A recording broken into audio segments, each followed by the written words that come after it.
In order to apply for the property, you will need to set up your account. Together with the first email, you will receive draft tenancy agreement to get yourself familiar with and guide on how to rent.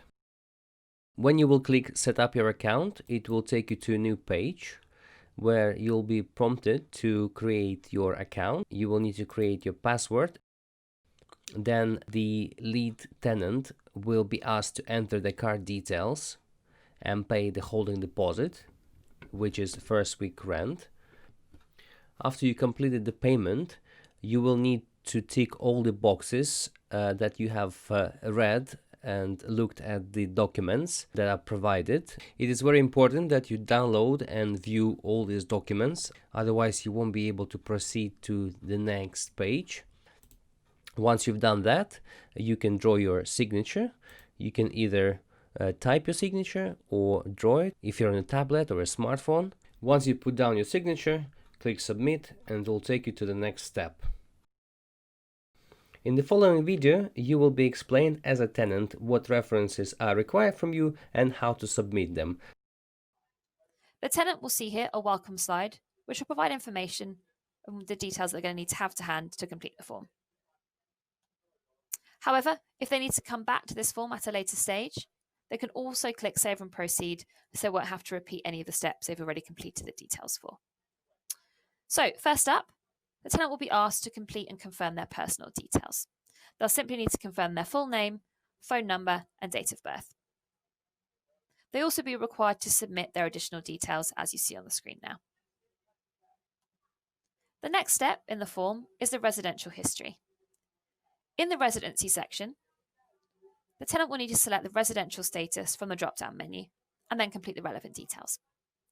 For example, if rented is selected, they will not only be asked to complete their address details, but also supply either the landlord or the agent details to the residency referee check. Please note that we do require 3 years' worth of address history. If you would like more details on the residential history section in terms of criteria and process, please check out the Good Law Referencing Guide that you've been sent.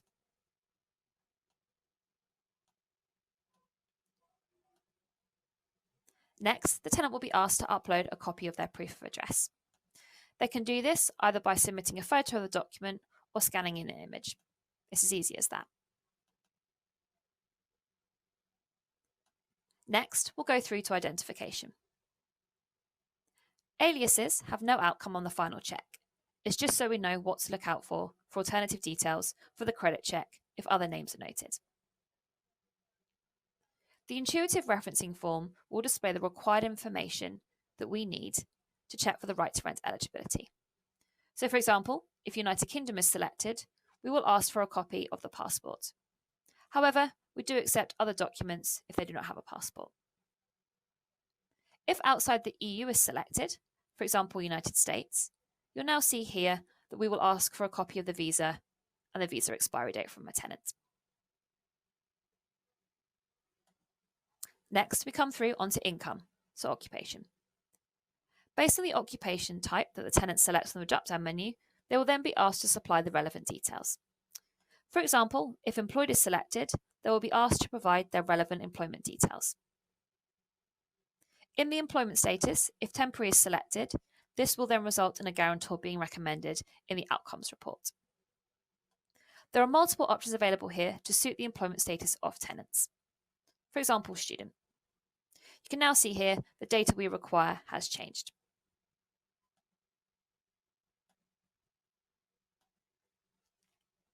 And you now see here in the final section is credit history. The tenant is easily able to declare any adverse credit. Please note that if they don't declare this information up front, then it will have negative consequences on their application. The tenant can then select from the toggles below to confirm if they've had any county court judgments or court decrees ordered in the last 6 years. And then finally, the signing the declaration of information. To complete the referencing form, the tenant will need to read and sign the declaration of information as they are submitting information online.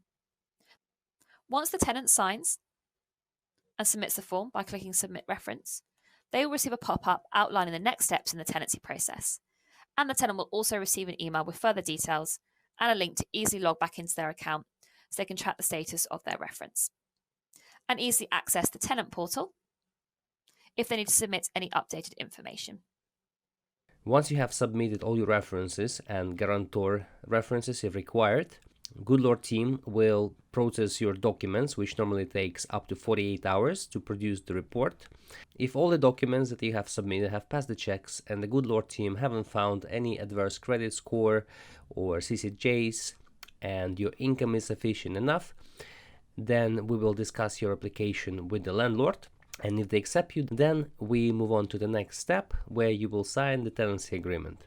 However, if the Goodlord will find that you had any CCJs or your income is not sufficient enough to afford the rent, then you may fail and your application will be rejected. Or you can amend the details or add some other documents to support your application for us to consider it and discuss further with the landlord. The tenant will receive this email, and if we scroll to the bottom, you can now see the gas and EPC certificate attachments. The deposit protection terms, service terms and conditions will also be attached if you've selected the relevant provider in the drop-down menu when creating the tenancy. The tenant will simply click View and Sign Tenancy Agreement. The tenant will then simply just need to log back into their Goodlord account. And now, to help make it easier for the tenant to set up their utilities, they will be able to view the tariff details and then enter in the information to go through this process. When they click Submit Details, they'll then be asked to input in their direct debit information to complete the setup. However, they can skip this process at this point and they'll be asked to complete these details at a later point in time. Next, the tenant will be asked to download and view the tenancy agreement and enter in their signature. They cannot go ahead and submit the signature unless they have gone in and clicked View and Download Contract and then sign the document. They'll simply then need to click Submit and proceed to payment. If you have set up the tenancy for the tenant to pay their moving monies through the Goodlord platform, they will then be asked to confirm the payment details and the payment method. The tenant will see a breakdown of the moving monies and then what they need to do next to make this payment.